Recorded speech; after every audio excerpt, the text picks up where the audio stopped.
जब लग गुरु मिले न साचा, तब लग गुरु करो 10 पांचा। क्या गुरु बदल सकते हैं? क्या गुरु बदलने से पाप लगता है?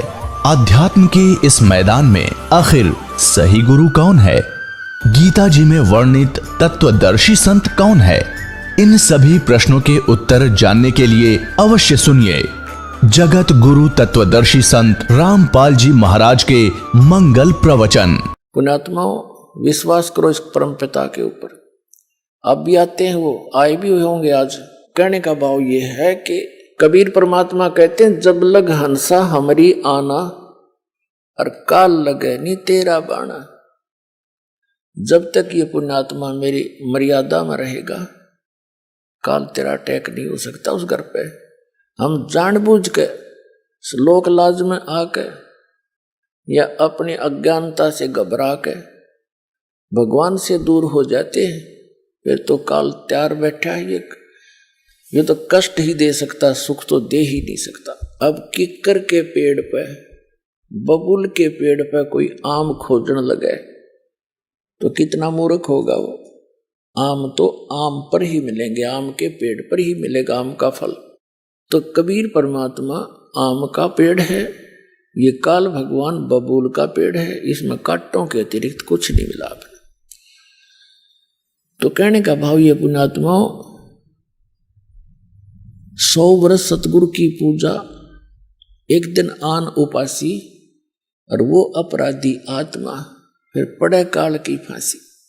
तो ये दृढ़ता के साथ इस नियमों का पालन करते हुए इस परमात्मा की शरण में रहो।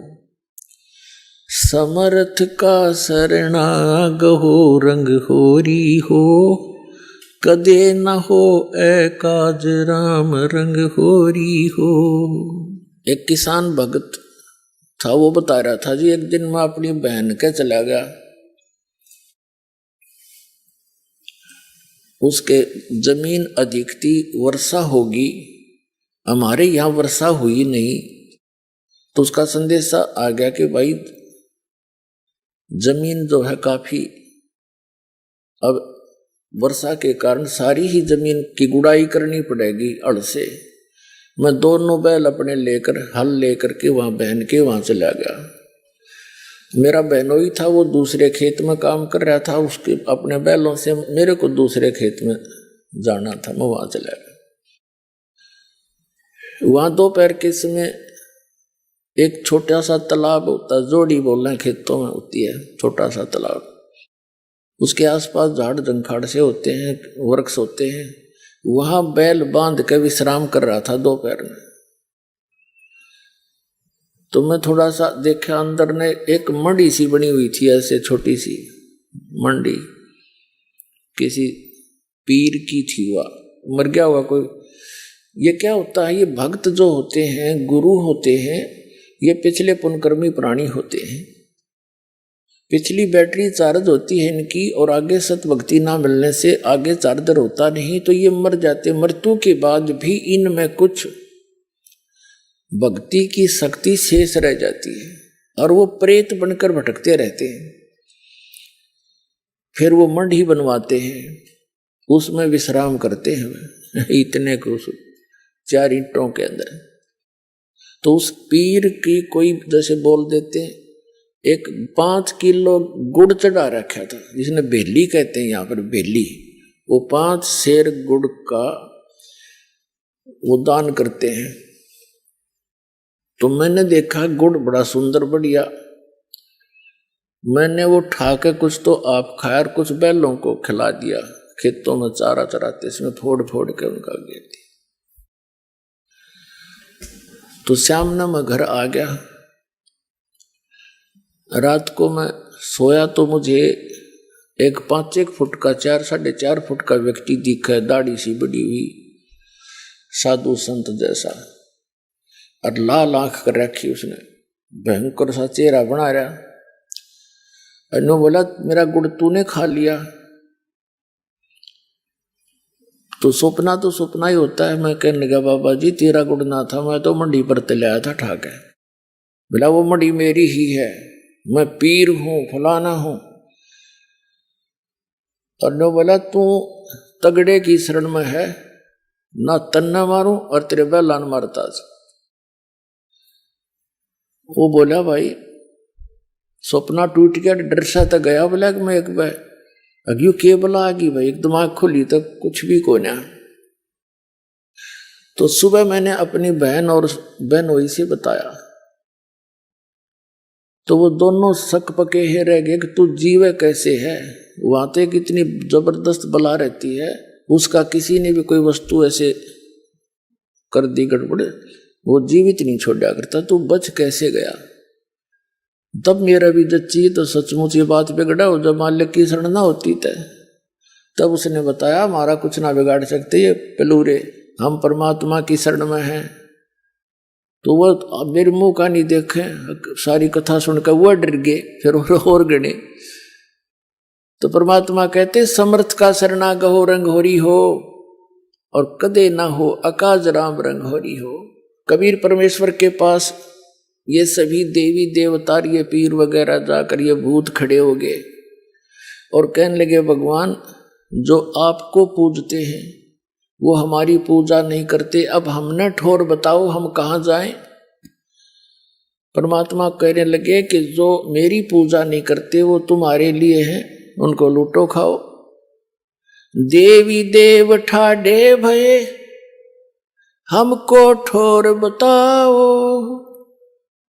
जो हमको पूजे नहीं उनको लूटो खाओ। कबीर साहब कहते हैं जो मेरी पूजा नहीं करते वो तुम्हारे लिए हैं, और वो क्या किसके लिए है, लेकिन जो मेरी शरण में आ गए हैं उनके निकट मत आ जाना। धर्म राय दरबार में देई कबीर तलाक, मेरे भूले चुके हंस को तू पकड़िए मत कजाक। होय होय पुण्यात्मा, होय होय कितनी भूल लगी थी हमारे को। हम लाल को छोड़कर कौड़ियों को इकट्ठा करके धनी बनना चाहते थे। इतने समर्थ परमात्मा कबीर साहब वो जुलाहा दानक जो काशी में आए थे, जिनको एक कवि कहकर हमने उनके इतिहास को बंद कर रखा था। अपनात्मा ऋग्वेद मंडल नंबर 9 सूक्त नंबर 86 के मंत्र 26 और 27 में, ऋग्वेद मंडल नंबर 9 सूक्त 82 के मंत्र 1, 2, 3 में, ऋग्वेद मंडल नंबर 9 सूक्त 94 के मंत्र 1 में, ऋग्वेद मंडल नंबर 9 सूक्त 95 के मंत्र 2 में, ऋग्वेद मंडल नंबर 9 सूक्त 96 के मंत्र 16 से लेकर 20 तक, और ऋग्वेद मंडल नंबर 9 सूक्त 20 के मंत्र 1 में, ऋग्वेद मंडल नंबर 9 और सूक्त 1 मंत्र 8, 9 में, और भी अनेकों स्थानों पर कबीर परमात्मा की और परमात्मा की यथार्थता भरी पड़ी है। उसमें लिखा कि वो परमात्मा ऊपर रहता तीसरे मुक्ति धाम में, और वहां से गति करके चल के आता है, बिजली जैसी गति से, बहुत तीव्रता से, सेकंड के अंदर, और अच्छी आत्माओं को मिलता है और उनको यथार्थ ज्ञान से परिचित कराता है। उनमें से जिन अच्छी आत्माओं को कलयुग में परमात्मा मिले, जो दास के नोटिस में है, कौन कौन है? आदरणीय धर्मदास साहिब जी, जिनको परमात्मा स्वयं आकर के एक जिंदा महात्मा के रूप में, वो परम पुरुष खुद आए और सतलोक लेकर गए। 3 दिन और 3 रात तक धर्मदास जी भी अचेत पड़े रहे।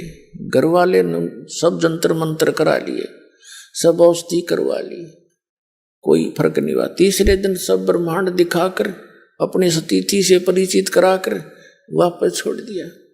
फिर उस पुण्य आत्मा ने उस कबीर परमेश्वर की आंखों देखी महिमा कबीर सागर के अंदर कलम तोड़ लिख रखी है।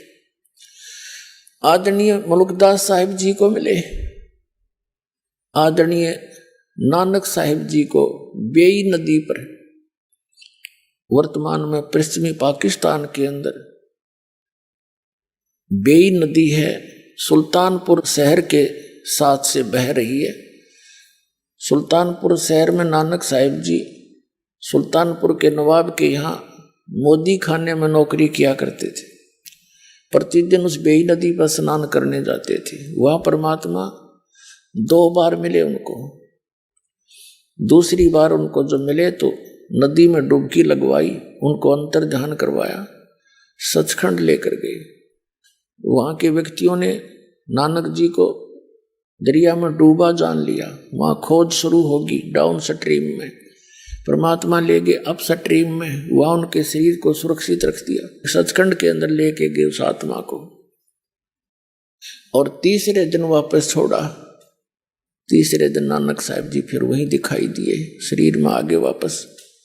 उसके बाद नौकरी त्याग और बनारस में पहुंचे उस मालिक के दर्शनार्थ। वहां से सतनाम प्राप्त किया, वाहे गुरु सतनो वाहे गुरु वाह गुरु वाह गुरु। बड़ी वाह करीब देख कर सतलोक की नजारे को, और वही परमात्मा बनारस में जुलाहे रूप में देखा। फाई सूरत मुलुक की वेश ए ठगवाड़ा ठगी, देश खरा सियाणा बहुता बार, ये धानक रूप रहा करता। गुरु ग्रंथ साहिब के अंदर प्रश्न नंबर 24 पर यह वाणी लिखी है नानक साहिब की। नीच दास परदेसी मेरा, छिन आवे छिन जावे, ताकि संगत नानक रहंदा कैसे मोड़ा पावे। उसके बाद आदरणीय दादू साहिब जी को परमात्मा मिले। 7-8 वर्ष के थे दादू साहिब जी, बालक थे। उनके आत्मा को सचखंड लेकर गए। 3 दिन 3 रात तक अचेत पड़े रहे दादू जी का शरीर, सारे हाहाकार माच गई। और तीसरे दिन जब वो जीवित हुए तो वो वाणी बोले जो आंखों देखी थी सचखंड की। जिन मुझको निज नाम दिया, सोए सतगुर हमार, दादू दूसरा कोई नहीं, कबीर सिरजनहार।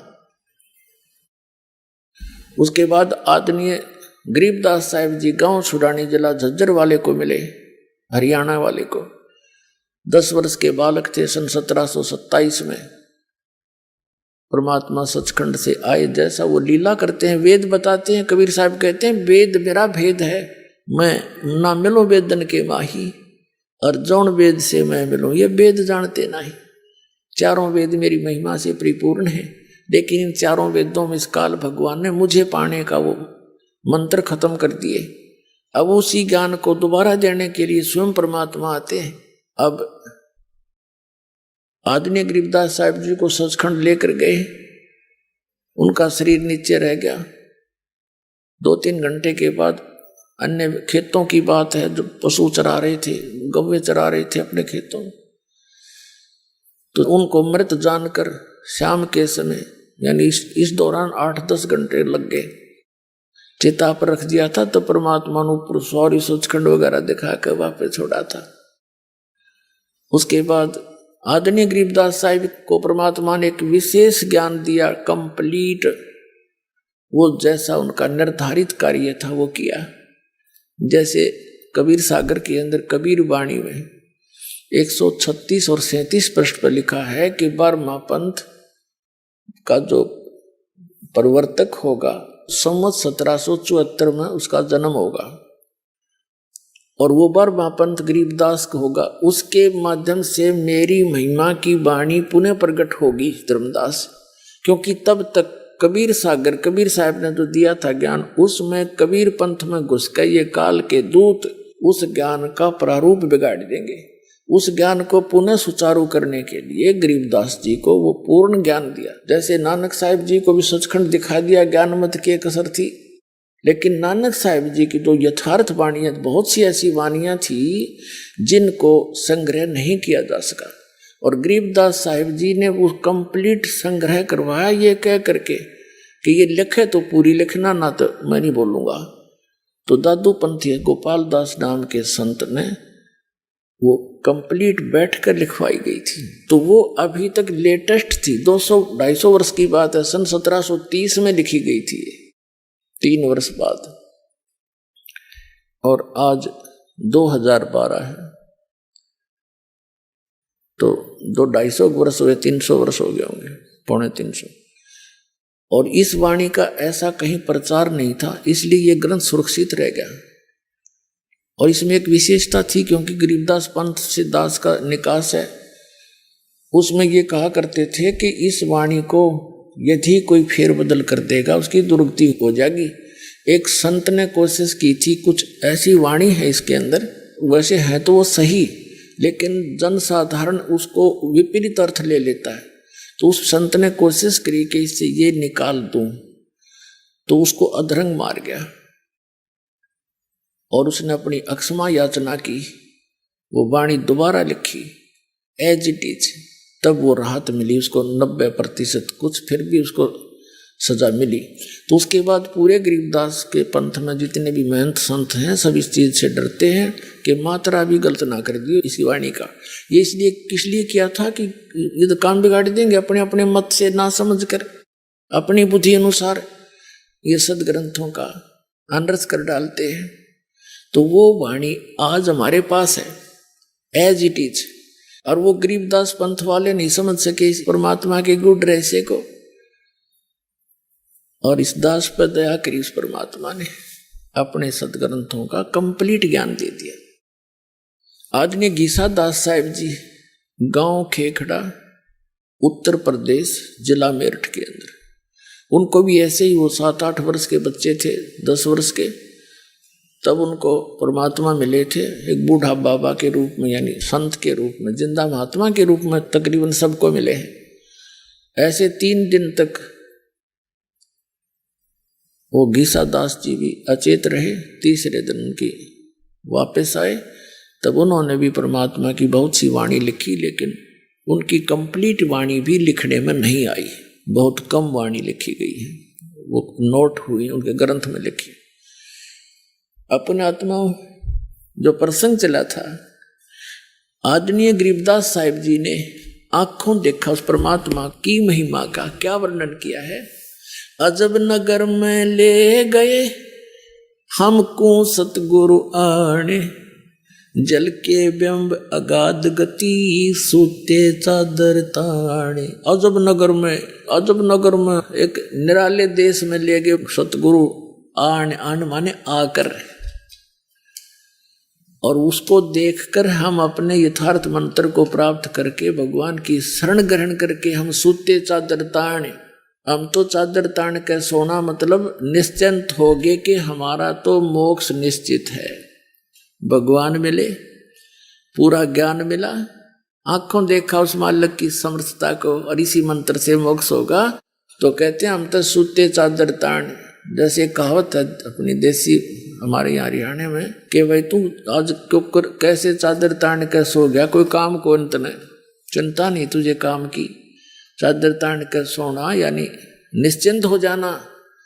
तो गरीबदास जी कहते हैं अजब नगर में ले गए हमको सतगुरु आने, और जल के बिंब अगाध गति, वहां देखी परमात्मा की रोशनी झलमलाहट, हम सूते चादर ताने।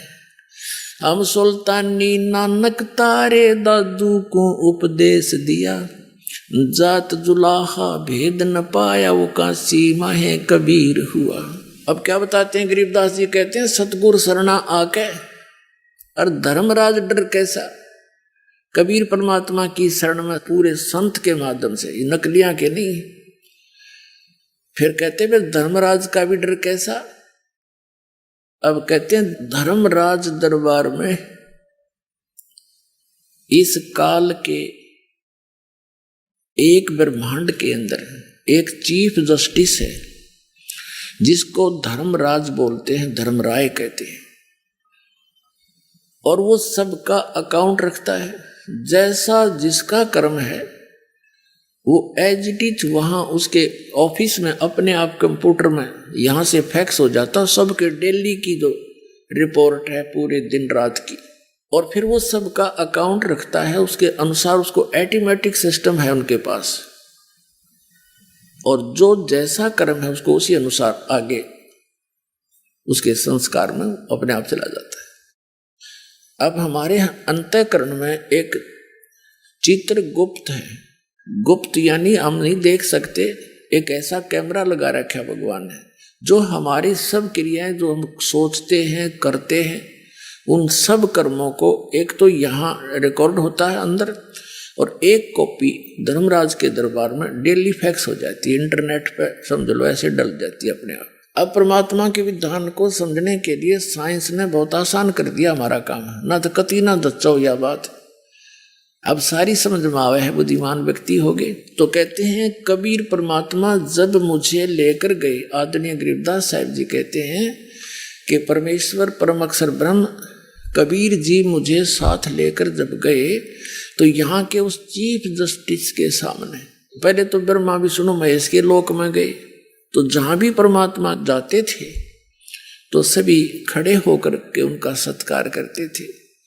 हम बैरागी ब्रह्म पद सन्यासी महादेव, सो हम मंत्र दिया शिव जी को, वो करे हमारी सेव। कबीर परमात्मा कहते हैं कि विष्णु जी को हमने पहला मंत्र दिया था, उनको केवल एक मंत्र, इन 500 में से एक मंत्र दिया था, हरियम नाम दिया था, वो शेष बने थे, क्योंकि सभी आत्मा उस परमात्मा की है। सबसे पहले कबीर परमात्मा ब्रह्मा जी को मिले थे, अग्नि ऋषि नाम अपना रखा था, दाता ने बताया था कि मैं अग्नि ऋषि हूँ। ब्रह्मा जी को सारा ज्ञान समझा, सृष्टि रचना सुनाई, प्रभावित हुआ, क्योंकि ये भी आत्मा भगवान के लिए तड़प रही हैं। 1000 वर्षों तक तप करते रहे, डरे डुबा दिए, काल ने उल्टी साधना करवा के इनको एटम बम बना लिया, सिद्धियां युक्त कर दिया। ये हठ योग करने से कोई लाभ नहीं होता, काल की प्रेरणा, काल का ही मटेरियल इसके अंदर संग्रह होता है, वो नहीं करना हमने। तो ब्रह्मा जी को परमात्मा मिले, सारी कथा सुनाई, बड़ा प्रभावित हुआ और बताया कि बच्चा गुरु के बिना मोक्ष नहीं होगा। ब्रह्मा जी ने उपदेश लिया, परमात्मा ने उनको ओम मंत्र दिया, क्योंकि वो वेद पढ़ा करता, ओम से प्रभावित था। तो परमात्मा चाहते थे एक बार स्टार्ट हो जाए किसी तरह, फिर मैं इसको सही मंत्र दे दूंगा, इसका पीछा छूट जाएगा और ब्रह्मा फिर सबको बता देगा, क्योंकि ज्ञान प्रचार यही कर रहा है, मेरा काम हल्का हो जाएगा। उसके बाद विष्णु जी के पास गए, विष्णु जी ने खूब ध्यान से सुना और उन्होंने भी परमात्मा से दीक्षा ली, उनको हरियम नाम दे दिया। सिर्फ ये देखना चाहते कि एक बार ये मेरी बात को स्वीकार करे किसी तरह। फिर शिव जी के पास गए, बड़ा सत्कार किया भगवान शिव ने ऋषि जी का, ऋषि रूप में परमात्मा का, और खूब ज्ञान सुना, सारी बात स्वीकार की और उनको ये सोहम मंत्र दिया। कबीर साहब कहते हैं सोहम मंत्र हम जग में लाए और सार शब्द हमने गुप्त छिपाए। ये सोहम मंत्र किसी भी ग्रंथ में नहीं मिलेगा, वेद गीता और पुराणों में। परमात्मा कहते हैं सोहम शब्द हम जग में लाए और सार शब्द वो तो अभी किसी को बताऊंगा नहीं, अब समय आया था वो बताने का। अब दास ने सबको देने लगे, जो अधिकारी होते जाएंगे उनको सार शब्द देते जाएंगे। फिर क्या किया, इस काल ने देखा कि ब्रह्मा विष्णु महेश ये तीनों के में उठ पटांग सी बात कर रहे हैं, इनके हृदय में कुछ और ही सोच होगी है। अंदर से ऐसी भावना भर दी और आकाशवाणी कर दी कि ये झूठ बोलता है, क्या वेदों में लिखा है ऐसा तो ये बताता है। तो ब्रह्मा सचेत हुआ, कहा सचमुच वेदों में भगवान, उसने भगवान की आकाशवाणी मान ली, काल की, काल के द्वारा दिएगा ऊपर से आकाशवाणी, और भगवान आए थे वह फेल कर दी। कहा जी सचमुच वेदों में ऐसा कुछ है नहीं। तो दोबारा जो परमात्मा गए उसी ऋषि रूप, तो ब्रह्मा जी ने कहा कि नहीं ऋषि जी, आपकी बातें अप्रमाणित हैं, वेदों में ये ज्ञान नहीं लिखा है, ऐसा नहीं वैसा नहीं। तो परमात्मा बोले इसे इतने वेद पढ़े जब तुमने का ये नहीं लिखा, तो उन्हें पता लग गया काल प्रेरणा होगी इनके अंदर, ये सुनेंगे नहीं, लेकिन फिर भी ये नेक आत्मा है, साधु संतों का आदर करते हैं और इनको ये भी पता है कि ऋषि का अनादर करने से ये विषैले सर्प भी हैं, श्राप भी दे देते हैं, इसलिए इनसे वैसे भी आदर करते हैं ऋषि रूप में विराजमान किसी व्यक्ति का। जैसे भगवान विष्णु जी को नारद जी ने श्राप दे दिया, उस श्राप के कारण और श्री राम रूप में जन्म होया, सारा जीवन बिरान माटी हुई, पत्नी कहीं, आप कहीं, बच्चे कहीं, उसके श्राप से ही वो कष्ट उठाया। तो इससे डर कर भी वो आदर सत्कार तो करते हैं ऋषि का, लेकिन करते हैं वही जो उनकी अपनी साधना है। तो परमात्मा दोबारा गरीबदास जी को लेकर जब गए इन ब्रह्मा विष्णु महेश के लोक में, गरीबदास जी के सामने तो वो महात्मा रूप में थे ही, जब वहां पहुंचे तो उनको उसी रूप में दर्शन दिए जिस रूप में वो प्रथम बार मिले थे। तो जिसके भी पास गए वो खड़े होकर के सत्कार किया, आओ महाराज जी। और परमात्मा ने कहा कि तुम गलती कर दी बच्चों, उस ज्ञान को, उस नाम को छोड़कर। वो नाम ने बोले जी नाम तो हम वही जपते हैं। परमात्मा बोले मैंने और भी कुछ आपको बताना था, तो वो नहीं स्वीकार किया। तो ये सारी कुछ डिस्कस वार्ता इसलिए करवाई गरीबदास जी के सामने, परमात्मा ने उनके मुंह से बुलवा दिया कि सचमुच ये परमात्मा इनसे मिले थे और ऐसा ऐसा इनके साथ बात हुई थी। उसके बाद गए धर्मराज के दरबार में, चीफ जस्टिस के ऑफिस में। तो वहां जाते ही धर्मराज खड़ा हो गया, अपनी आसन को त्याग कर।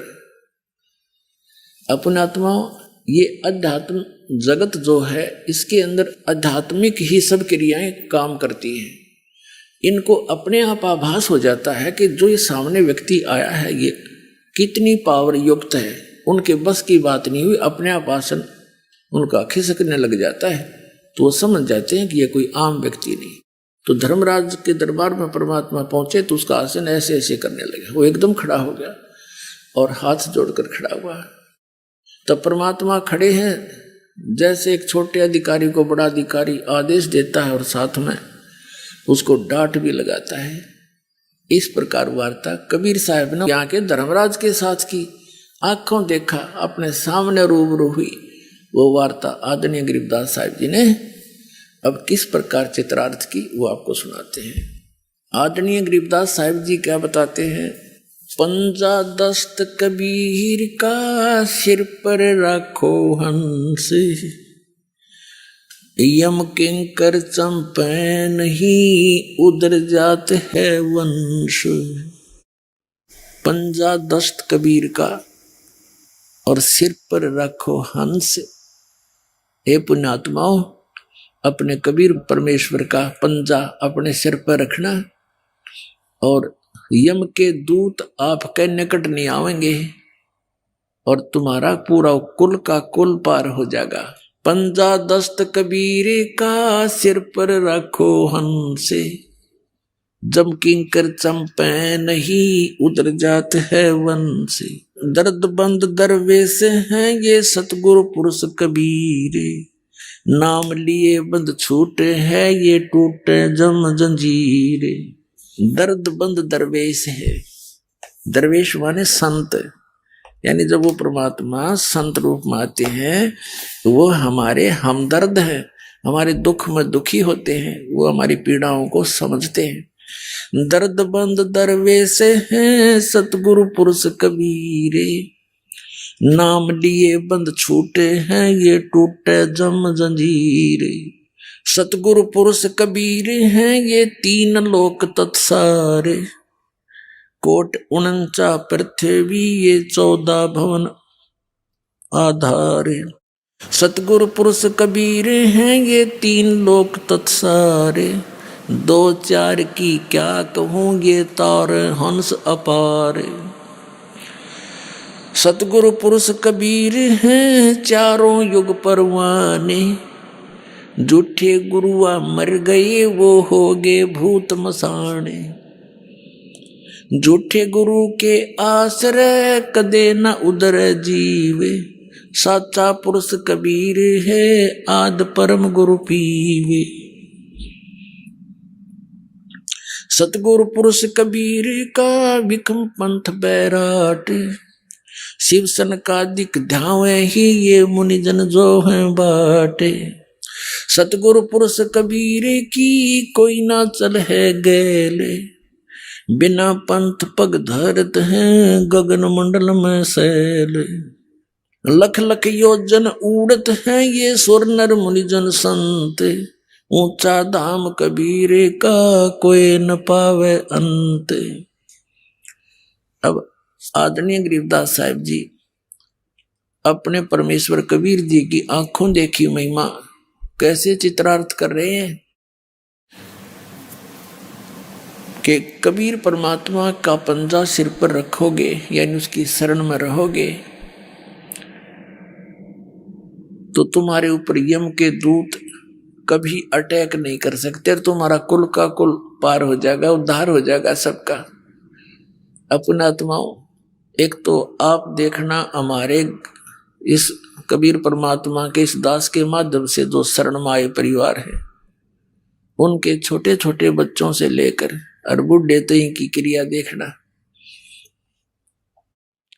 छोटे छोटे बच्चे पूरा मंगलाचरण याद किए हुए हैं, परमात्मा की वाणी बोलते फिरते हैं।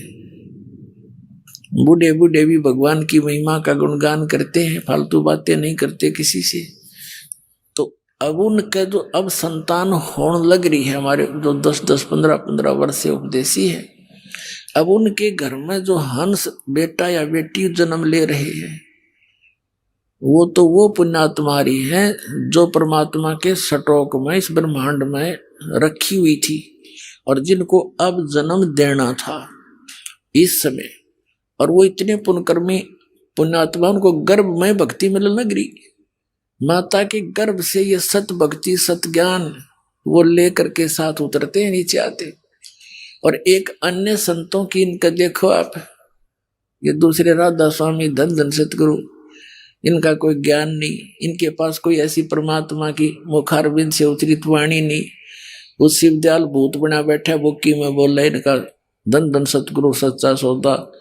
और राधा स्वामी इन सब का मुखिया जो इनका प्रवर्तक है शिवदयाल जी, गलत साधना करके झूठा गुरु था वो। गरीबदास जी कहते हैं सतगुरु पुरुष कबीर हैं ये चारों युग प्रमाण, चारों युग प्रमाण है इनका। और ये झूठे गुरु अमर गए हो गए भूत मसान, ये शमशान घाट पर भूत बने आणने सारे। ये प्रमाण आपके सामने आपको सैकड़ों बार दिखाया है। शिवदयाल जी जो राधा स्वामी पंथ का प्रवर्तक है, जो भारतवर्ष में सबसे ज्यादा संख्या को बर्बाद करके चला गया, वो खुद भूत बन का अपनी शिष्या बुक्की में बढ़ के वो कापीवर रोटी खावे, और सतलोक के लक्षण है उसके गए हुए। तो कहने का भाव ये है, जब तक हम सतगुरु शरण में नहीं आते हमारी दुर्गति होती है।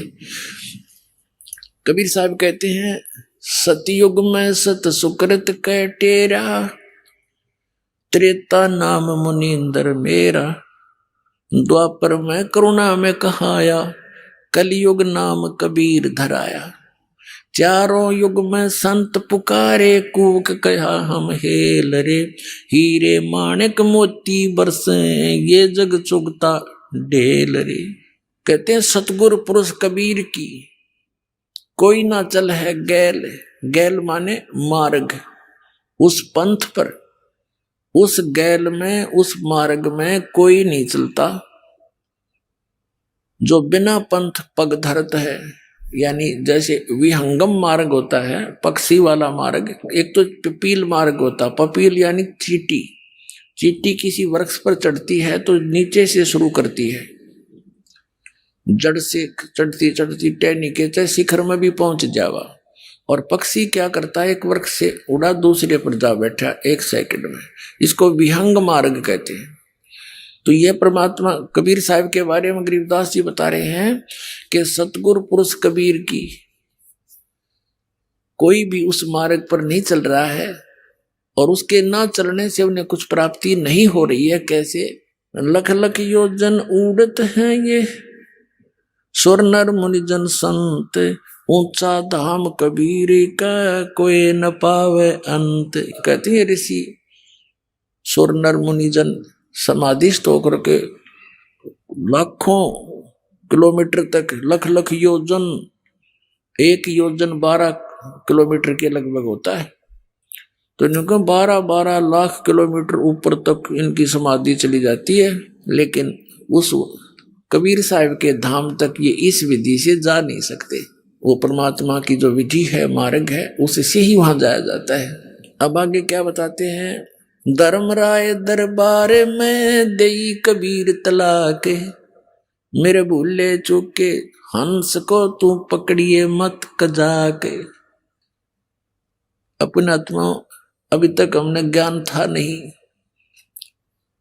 दंत कथा लोक वेद सुना करते इन नकली संतों, ऋषि महर्षि आचार्य और शंकराचार्यों से, जिनका कोई सिर पैर नहीं था। आपको तो पता नहीं, दास को तो इसका खूब बिटर एक्सपीरियंस हो रहा है, और गहराई से सबके इतिहास पढ़ लिए, सदग्रंथ पढ़े, फिर इन महापुरुषों के अनुभव पढ़े, अकिता आस पास भी नहीं। इन सदग्रंथों के इनके अनुभव और उन महापुरुषों के अनुभव पढ़े जिन्हें भगवान मिला, जिन्होंने भगवान मिले और जिन्होंने जो अपना अनुभव बताया वो आज सदग्रंथों में मिले। तो इससे सिद्ध हो गया कि जो इन सदग्रंथों से और इन परमात्मा प्राप्त महापुरुषों के वचनों से जिनका अनुभव नहीं मिलता वो यूजलेस मनगढ़ंत दंत कथा वो कति व्यर्थ है। तो इन सब का व्यर्थ है। इस दास ने निर्णय कर रखा है, अनित आओ मैदान में जवाब दो दास का कि झूठ कह रहा हूं, कोई भी ना चल सकता, सांप सा सूंघ गया सबने।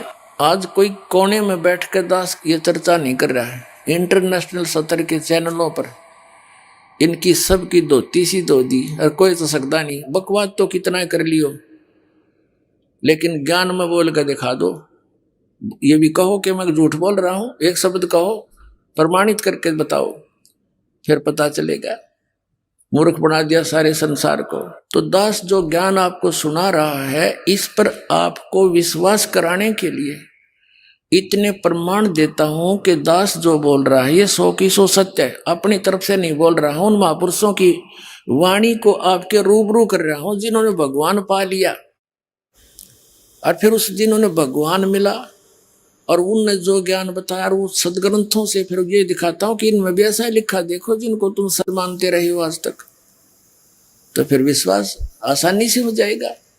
ये विश्वास होना ही कठिन हो रहा है कि कबीर इज गॉड। और जिस दिन आपका ये हो गया कबीर इज गॉड, बस बातें खत्म हो जाएगी। फिर त्या वाणी पढ़ा करेंगे, आंखों में आंसू आया करेंगे, घर घर बैठ कर भगवान की चर्चा चला करेंगी। बकवाद करते हैं सारा दिन 2 रोटी के लिए। और ये परमात्मा प्रसन्न हो गया, घर भर देगा ठंडे आपके, खाया भी ना जा सारी उम्र आप पर, इतना दे देगा आपको।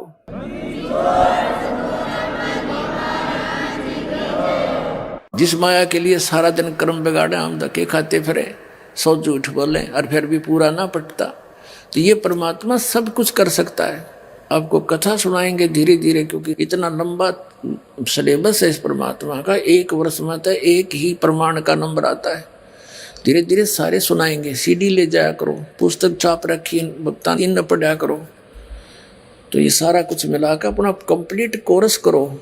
जैसे बच्चा 14-15 वर्ष पढ़ता है 2 रोटी के लिए, वो अभी मिले तो मिले, ना तो नो के नो। और इसने पढ़ के देखो, इसमें लगाओ थोड़ा समय। एक सम्मन नाम का मनियार था, गरीब सा, और उसका एक पुत्र था सेऊ, पत्नी थी नेकी। उनने ज्ञान सुना, परमात्मा पर विश्वास हुआ। इतने गरीब थे कि हैंड टू माउथ थे और विश्वास भगवान पर जबरदस्त था।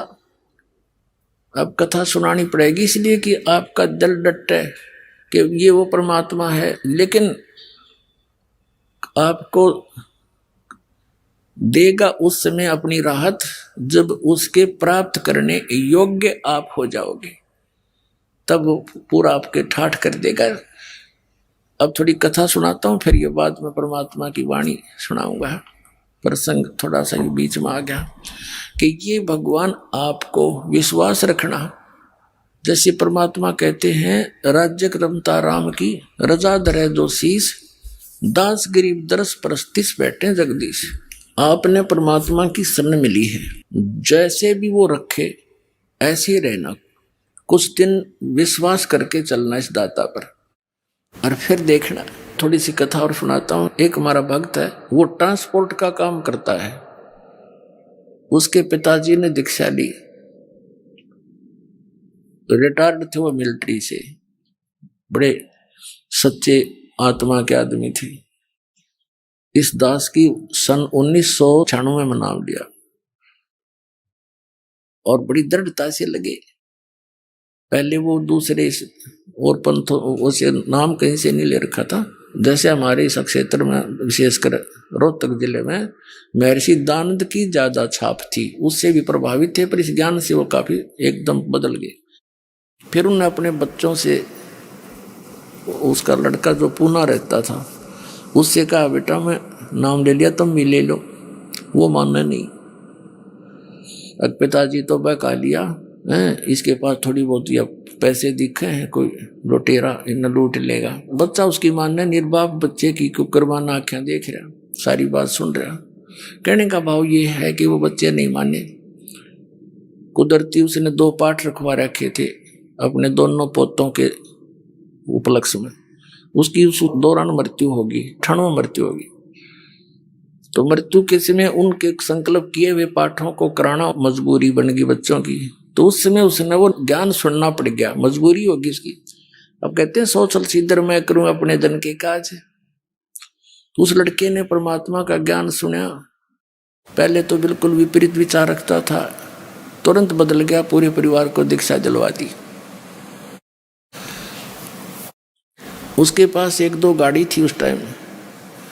दीक्षा लेकर वो चला गया। सीडी हमारी कैसेट बना रखी थी पहले हमने, ये वो ले गया सॉरी। उसने सारा कुछ सुना, बहुत अच्छी तरह दृढ़ता से उसको समझ में आ गया, सारा ज्ञान कंप्लीट दृढ़ हो गया।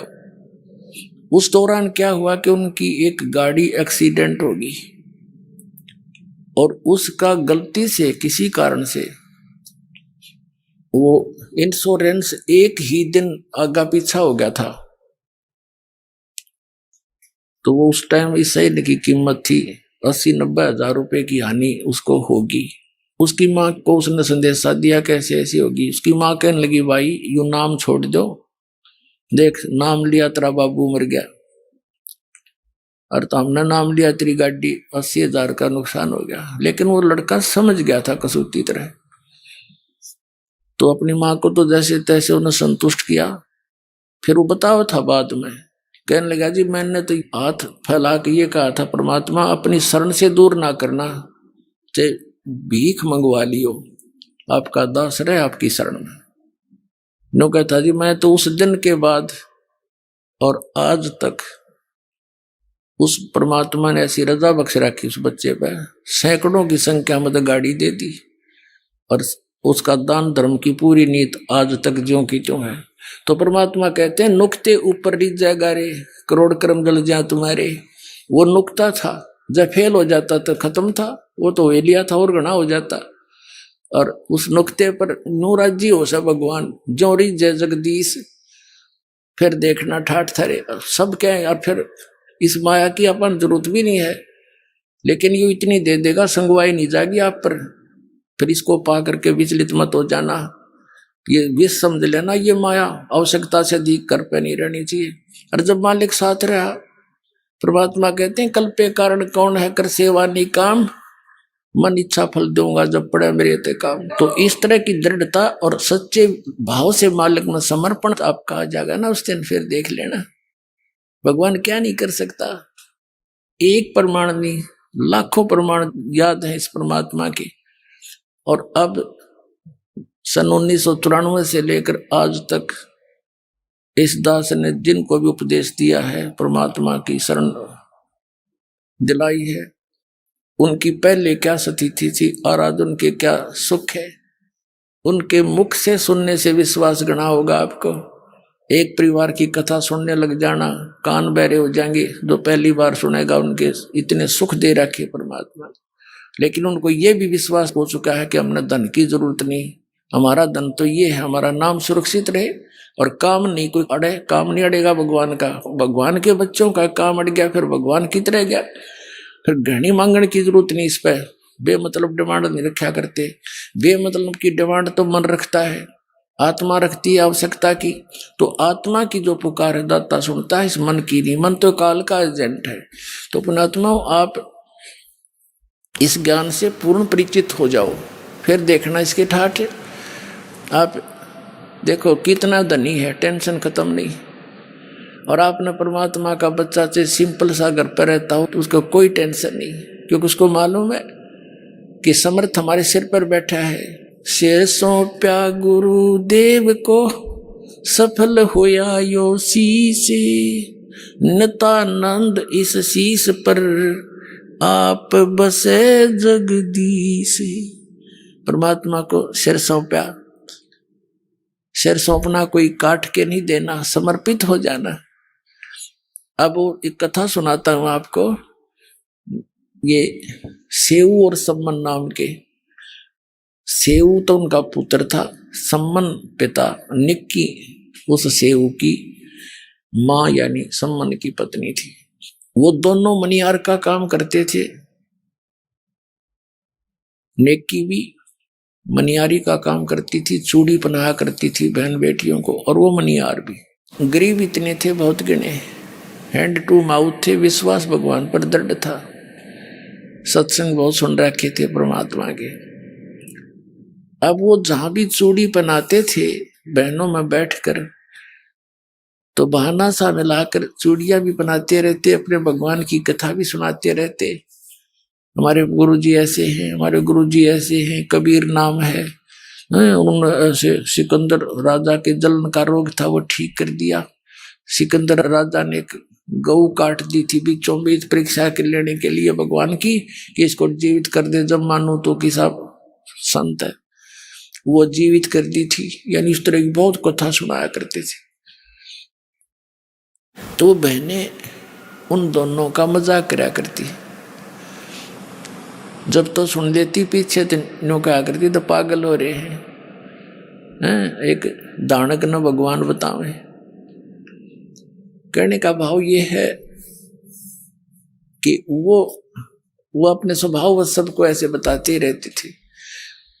एक दिन क्या हुआ कि सेऊ नाम का जो लड़का था अन्य बच्चों में खेला करता था, वो भी यही कथा सुनाता बच्चों में। तो वो बच्चे कहा करते थे कि आप बताते हो आपके गुरुजी सिकंदर लोधी के वहां गए, घर पे गए, वीर सिंह बघेला काशी के नरेश के घर पे गए, उन नाम ले रखा था। और भी आप ऐसे दामोदर सेठ के घर पे गए, तुम्हारे घर पर क्यों ना आते? तुम्हारे गुरुजी तो स्वार्थी हैं, वो तो पैसे वाले और राजाओं के पास जाते, तुम्हारे घर पर आए कभी? वो कहने लगा बच्चा था सेव, ना भी हमारे घर पर तो गुरुजी नहीं आए कभी। फिर वो तो भाई पैसे वालों के जाते हैं, ये तो पैसे के पुजारी होते ये गुरु। अब वह बच्चे के बाद खटक गई, उसने अपनी माता और पिता से कहा कि माता अपने गुरुजी कभी अपने घर नहीं आ जाएंगे? वो हमारे घर गुरुजी आ जाएं तो बड़ी अच्छी बात हो। तो नेकी और संबंध दोनों कहने लगे बेटा उनके तो लाखों सेवक हैं, और किस किस के घर में जाओगे, वो तो दूर थोड़े ही हैं, परमात्मा तो बेटा हमेशा साथ रहते हैं। सेऊ आंखों मासूं भर के कहता माता जी बच्चे ऐसे ऐसे कह रहे थे, और एक बार गुरुजी आ जाना तो मैं उनको कहने जोगा हो जाऊं। अब देख आगे ना मेरे गुरुजी स्वार्थी नहीं है, मैं कहता हूं उनको पर वो नहीं मानते। ऐसे उनकी चर्चा हो रही थी और नेकी और संबंध उनको समझा रहे थे बेटा हमारे साथ ही रहते हैं, वो दूर थोड़े ही है, अब किस किस के घर जाएंगे गुरुजी से ऐसे ऐसे। और उधर से ये एक कमाल नाम का लड़का 10-12 वर्ष का, उसकी मृत्यु हो गई थी, उसको जल प्रवाह कर दिया। कुछ कबीले ऐसे हैं जो ना दफनाते हैं, जमीन में नहीं गाड़ते हैं, ना जलाते हैं मुर्दे को, वो जल प्रवाह कर देते हैं। 4 प्रकार से दाग दिए जाते हैं इस बॉडी को, शरीर को। एक तो जमीन में दबा देते हैं, दूसरा सभा कर देते हैं, जला देते हैं, और तीसरा एक बड़ा सा मचान बनाकर ऊंचा सा पिलर उसके ऊपर डाल देते हैं, उसको पक्षियां खा जाते हैं, या जंगल में डाल देते हैं कहीं सुरक्षित स्थान। और चौथे प्रकार का जल प्रवाह कर देते हैं, कुछ ऐसे कबीले हैं।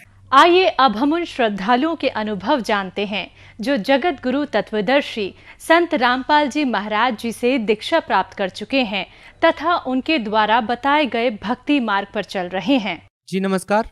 नमस्कार जी। सर क्या नाम है आपका? सर मेरा नाम राजीव कुमार है। राजीव जी कहाँ से आए हैं आप?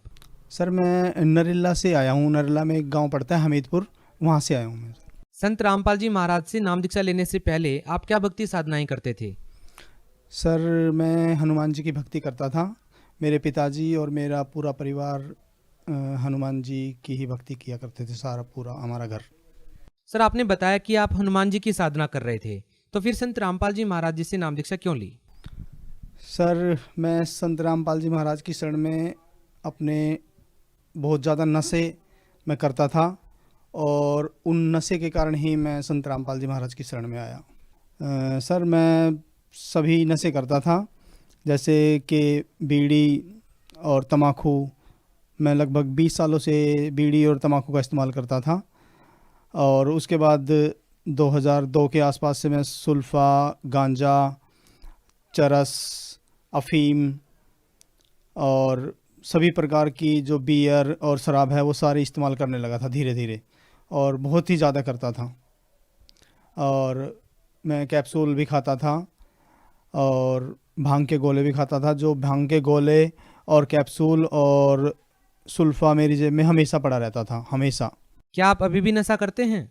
जी नहीं, अब मैं जब से मैंने संत रामपाल जी महाराज से दीक्षा ली है सन 2012 के बाद से मैं कोई नशा नहीं करता। सर, ऐसा क्या होता है कि एक व्यक्ति के जीवन में नाम दीक्षा लेते ही परिवर्तन आ जाता है? संत रामपाल जी महाराज कोई दवाई देते हैं जिससे व्यक्ति नाम दीक्षा लेता है और नशा छोड़ देता है? नहीं सर, ऐसा कुछ नहीं है। संत रामपाल जी महाराज जी जो हमें ज्ञान देते हैं वह हमारे पवित्र सदग्रंथों से बिल्कुल निष्कर्ष देते हैं, और उस ज्ञान से हमें पता चलता है कि हमें किसी भी प्रकार का नशा अगर हम करते हैं तो हमें ये नुकसान होने वाले हैं, और उससे हमें उन नशों से बिल्कुल ही एलर्जी हो जाती है, जिससे हमारा किसी भी प्रकार का नशा करने को दिल नहीं करता है। सर, बहुत सारे व्यक्ति ऐसे हैं जो चाहते हैं कि उनका भी नशा छूट जाए। सर, क्या जो व्यक्ति नशा छोड़ना चाहते हैं वो संत रामपाल जी महाराज जी से नाम दीक्षा लेने के बाद नशा छोड़ सकते हैं, या क्या उनका नशा छूट जाएगा? जी, अगर वो भी संत रामपाल जी महाराज के जो उनका जो ज्ञान है उसको अच्छे से समझते हैं, और संत रामपाल जी महाराज के जो नियम हैं उनको अगर अच्छे से वो निभा पाते हैं तो पूरी तरह से उनका भी ये नशा छूट जाएगा। संत रामपाल जी महाराज जी से नाम दीक्षा लेने के बाद क्या आपको और कोई भी लाभ मिले? सर, संत रामपाल जी महाराज की शरण में आने के बाद मुझे बहुत सारे, हमारे घर में सभी को बहुत सारे लाभ हुए हैं। जैसे कि एक बार हम सन 2014 में संत रामपाल जी महाराज के सत्संग सुन के और दोपहर को आ रहे थे घर के लिए वापस, जिसमें मेरी मम्मी थी, एक मेरी साली की लड़की थी, और मेरे 2 बच्चे थे और मेरी वाइफ थी। हम 6 जने गाड़ी से अपनी आ रहे थे। तो हमारे पीछे से एक इनोवा बहुत ही तेज़ी में आ रही थी। हमारी स्पीड लगभग 40 थी और उसकी स्पीड लगभग 90 थी। उसने हमें पीछे से आके टक्कर मारी, और उस टक्कर से इतनी भयंकर आवाज़ हुई कि आसपास के 200 मीटर 300 मीटर तक लोग इकट्ठे हो गए, और वो आके बोले कि भाई इसमें तो कोई भी नहीं बचा होगा। लेकिन जब उन्होंने आके हमें देखा तो हम 6 के 6 जने बिल्कुल सुरक्षित थे, और हमारा कुछ भी ज़रा सा भी नुकसान नहीं हुआ था। बस हमारी गाड़ी पीछे से कुछ उसमें निशान पड़ गए थे, और जिसने हमें जो टक्कर मारी थी, जिस गाड़ी ने, उस गाड़ी को बिल्कुल वो आगे से ख़त्म हो गई थी। हमारी गाड़ी उसके बाद भी वहाँ से चल के और लगभग 130 किलोमीटर दूर तक अपने घर तक हम सुरक्षित आए, और जिसने हमें टक्कर मारी थी उसकी गाड़ी वहीं पे जाम, जो क्रेन से गई है बाद में। फिर हमें सर ये लाभ मिला, नहीं तो उसमें बहुत ही बड़ी अड़ोस पड़ोस के जितने भी जो आए थे लोग इकट्ठे हुए थे, वो कह रहे थे कि इतनी भयंकर आवाज़ थी कि इसमें कोई बचना ही नहीं था, सारे के सारे मरने थे ये। लेकिन हमारी वहाँ पे संत रामपाल जी महाराज की दया से हम वहाँ बिल्कुल सुरक्षित थे, सारे के सारे जने। सर, और कोई लाभ? सर, मेरी पत्नी हैं, और मेरे नाम लेने के बाद उन्हें लगा कि इतना बड़ा बिगड़ा हुआ आदमी, इतना नशेड़ी आदमी इस मार्ग पे जाके और कैसे बिल्कुल ठीक हो गया, तो उन्हें कुछ थोड़ा थोड़ा विश्वास होने लगा। और मेरी घरवाली कहने लगी कि जी आप इतना नशा करते थे और अचानक से ऐसे कैसे हो गया ये सब। तो क्या मेरा भी ये थायराइड जो मुझे है, थायराइड था मेरी पत्नी को, और पिछले 3-3.5 सालों से वो थायराइड की दवाई खा रही थी कंटिन्यू, जिनको पहले लो यानी कि 25 mg की टैबलेट खानी पड़ती थी। उसके बाद वो थायराइड बढ़ रहा था, और फिर उन्होंने 50 mg की टैबलेट शुरू कर दी, और फिर वो लास्ट में जब वो ज़्यादा ही बढ़ने लगा तो उन्होंने 100 mg की टैबलेट शुरू कर दी थी, और डॉक्टर ने कहा था कि इसका कोई इलाज नहीं है, आपको ये टैबलेट उम्र भर खानी है। तो हमने डॉक्टर साहब से पूछा था कि जी सर इसका कोई ऑपरेशन वगैरह कुछ हो तो आप बताओ, तो उन्होंने मना कर दिया था, नहीं इसकी उम्र भर ऐसी टैबलेट खाते रहो। तो वो अपने उस थायराइड से काफ़ी परेशान थी। वो बोले कि जी अगर वहाँ पे जाके मुझे भी इसमें आराम हो जाए तो फिर उनको मैंने बताया कि भाई जैसे विश्वास मैंने किया है और मैं उनके जो नियम हैं उनको मैं निभा रहा हूँ, अगर इस तरह से कर सकते हो तो 100% बिल्कुल आराम होगा। तो इस चीज़ की उत्सुकता से वो मेरे नाम लेने के 3 महीने बाद ही मेरी घरवाली भी मेरे साथ आई, और उन्होंने भी ज्ञान को अच्छे से समझा, नियम समझे और उन्होंने नाम दीक्षा ली। नाम दीक्षा लेके और जैसे ही वो घर गए तो उन्होंने वो नियम सारे निभाने शुरू कर दिए जो पहले से ही उन्हें पता था कि भाई ये कैसे कैसे नियम है, वो निभा रहे थे। तो आके उन्होंने 5-6 दिनों के बाद वो टैबलेट मतलब 5-6 दिन तक ली, उसके बाद उन्होंने छोड़ दी। और 15 दिनों के बाद जब उन्हें मैंने बोला कि भाई वो टैबलेट लानी है, वो मुझे शीशी दे दे खाली, उसको दिखा के मैं टैबलेट ले आऊँगा, तो वो बोली कि उसमें तो सारी शीशी भरी पड़ी और मैंने तो खाई नहीं उसके बाद। तो जब वो नहीं खाई तो उसको याद आया कि मैंने खानी थी वो टैबलेट और उन्होंने खाई नहीं। तो वो हमने डॉक्टरों को चेक कराया तो डॉक्टर बोले कि भाई ये ऐसे ठीक तो होता नहीं, बाकी आपका हो गया ठीक, ये तो कोई चमत्कार ही है। तो उनका थायराइड पूरी तरह से ख़त्म हो गया, बिल्कुल ठीक हो गया, अभी वो बिल्कुल पूरी तरह से स्वस्थ है। सर एक बार हमारा बेटा है प्रणव, और उसको ना छोटे से को ही 1.5 साल के बच्चे को ही उसका ऑपरेशन हुआ था गले का। तो गले का जब ऑपरेशन हुआ तो डॉक्टर ने उनको कहा था कि भाई ये बच्चा ना आपका ना ग्रोथ नहीं कर पाएगा, ये मतलब कि इसका शरीर बहुत ही माड़ा रहेगा, कमज़ोर रहेगा ये उम्र भर ऐसे ही। तो उसके बाद हमने गुरुजी के नाम दीक्षा ली, संत रामपाल जी महाराज से नाम दीक्षा ली और हम उनके कहे अनुसार सारे काम कर रहे थे। तो अब वर्तमान में वो बच्चा दूसरे बच्चों से बिल्कुल सही ग्रोथ पे है और उसकी हाइट भी और उसका शरीर भी बिल्कुल फिट है। सर हमें ये बहुत बड़ा लाभ मिला। और सर एक बार क्या हुआ कि मैं हिसार आ रहा था, हमारी कोई तारीख थी, तो हिसार जैसे ही मैं आ रहा था तो हमारे पड़ोस में एक लेडीज़ एक्सपायर हो गई थी। मैं रात को सो नहीं पाया था, तो मुझे बाइक चलाते चलाते भी नींद आ रही थी। तो मैं सर आ रहा था जैसे ही, तो मेरे सामने आगे दूध का टेम्पो चल रहा था और मेरी 40-45 की स्पीड रही होगी बाइक से। तो मैं उसको बिल्कुल भिड़ने ही वाला था, कोई ऐसा ही गैप था, कोई 6-7 इंच का ही। तो मैंने आंखें बंद कर ली कि भाई अब तो मुझे ठुकना ही है और ये टक्कर लगते ही मैं गिरूंगा। तो जैसे ही मैं चलता जा रहा था आंखें बंद करके, तो मैंने देखा 2-3-4 सेकंड के बाद जैसे ही आँख खोली तो मैं बिल्कुल सही रोड के बिल्कुल साइड चल के और बाइक से जा रहा था। मुझे कोई भी मतलब कि कोई भी नुकसान नहीं हुआ, जबकि मेरा एक्सीडेंट होना था और मैं बिल्कुल सुरक्षित वहाँ से निकल गया। जी मुझे ये लाभ हुआ है सर। सर आप भगत समाज को क्या संदेश देना चाहते हैं? सर देखिए, भगत समाज आज सभी लोग शिक्षित हैं, खूब पढ़े लिखे हैं और सभी लोग किसी न किसी कारण से दुखी हैं। तो मैं भगत समाज से कहना चाहूँगा कि भाई आप भी जैसे जो लाभ हमें हुए हैं, आप संत रामपाल जी महाराज के द्वारा लिखित पुस्तकें जैसे ज्ञान गंगा व जीने की राह, उनको पढ़ें और ज्ञान को समझें। और ये मौका जो अभी हमें मिल रहा है ये बार बार मिलता नहीं है, और आप इस ज्ञान को समझकर जल्दी से जल्दी संत रामपाल जी महाराज से नाम दीक्षा लेकर और अपने मनुष्य जीवन को सफल बनाएं।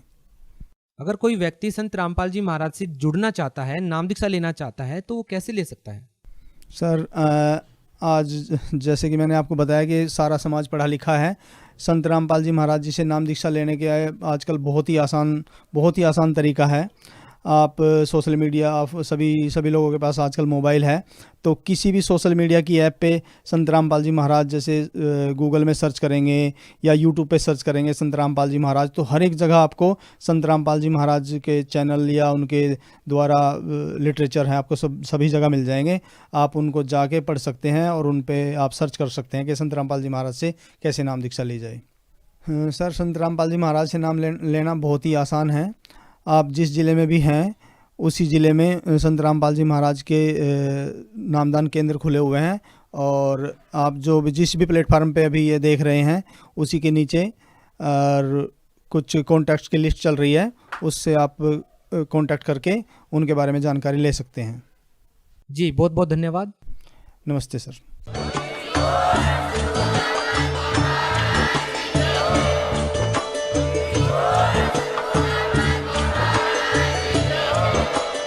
आप सुन रहे थे जगत गुरु तत्वदर्शी संत रामपाल जी महाराज जी के मंगल प्रवचन। अधिक जानकारी के लिए विजिट कीजिए हमारी वेबसाइट www.jagatgururampalji.org। संत रामपाल जी महाराज जी के शुभ आशीर्वाद से पूरे विश्व भर में 500 से भी ज्यादा नाम दीक्षा केंद्र हैं, जिन पर संत रामपाल जी महाराज जी द्वारा ऑनलाइन निशुल्क नाम दीक्षा दी जा रही है। अपने नजदीकी नाम दीक्षा केंद्र का पता करने के लिए संपर्क करें 8222880541।